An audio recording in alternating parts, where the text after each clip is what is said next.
if green in Rhode Island is not on the list of affected airports, the ripple effects will still be felt, of course. We have connecting flights, and Boston's Logan Airport actually is on that list. So what are your rights as a flyer when it comes to these issues?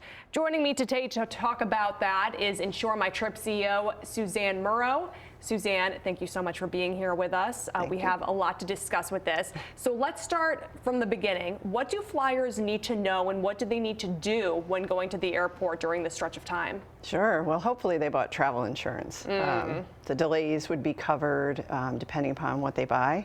I would highly recommend getting there early. The earlier the better. They say 2 hours for international. I would recommend probably closer to 3. Wow.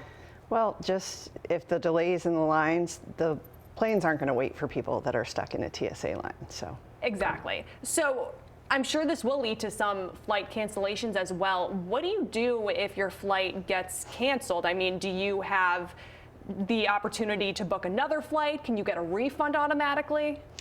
Right. So it comes down to what the airline's going to do for consumers, right? So if you are canceled or delayed, you go first to what we refer to as a common carrier. So if they book you on another flight, even if it's the next day or a day or two later, that's considered that you've been made whole by the airline. Oh, okay. So it's not an insurable event.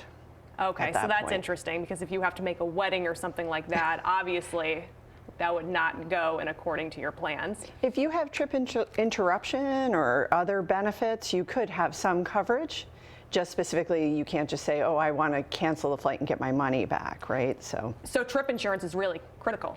Absolutely, absolutely. There's so many things that people don't realize that steps in when you have delays at airports. So it's a small price to pay for peace of mind. For sure. And speaking of those delays, you were saying, possibly get to the airport for an international flight 3 hours ahead of time, because you never know if you will be delayed.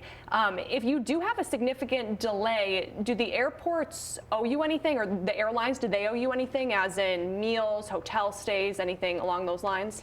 Depends on the reason for the delay. Okay. So, and again, this is where travel insurance can stand in front, right? And so if you have a delay benefit, for example, some of them will cover the hotels, the meals, movies, internet. So it's really interesting the level that they'll go to make sure that you're comfortable during your delay. So interesting. And speaking of travel insurance, because it sounds like you should really have it at this specific time, what does the cost usually look like?